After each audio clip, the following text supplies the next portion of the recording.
Терең билим, кенен келечек. Саламатсыздарбы? Бүгүн 28 апрель Кыргыз мамлекеттик дене тарбия жана спорт академиясында жыл сайын уюштурулуп келе жаткан 5-чи билим фестивалю өтүүдө.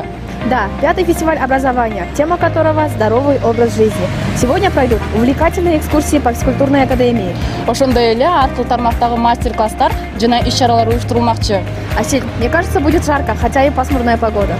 Албетте Жанара, бүгүн абдан кызыктуу күн өткөрчүдөйбүз. Эмесе, кеттик.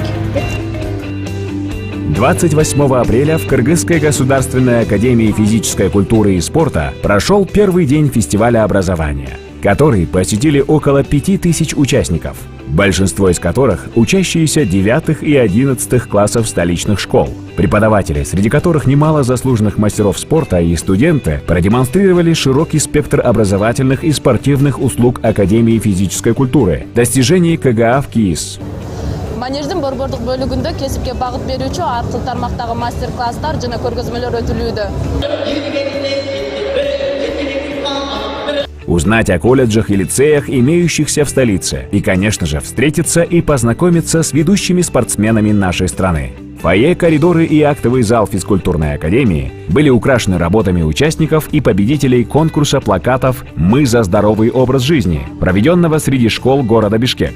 Нарядные и взволнованные студенты старших курсов КГА в КИИС, подготовившие маршруты для гостей фестиваля, на протяжении всего дня знакомили желающих с кафедрами Академии спорта. Преподаватели и мастера спорта проводили презентации и демонстрационные выступления, давали гостям самую подробную информацию о каждом виде спорта, достижениях вуза и отвечали на все интересующие школьников вопросы. Помимо экскурсии, 28 апреля для гостей фестиваля прошла 3-я городская беседа, общественная дискуссионная площадка на тему физической культуры и здорового образа жизни, лекция по здоровому образу жизни для учителей физической культуры, финальный этап соревнования по эко-игре «Экологик» среди школ города Бишкек.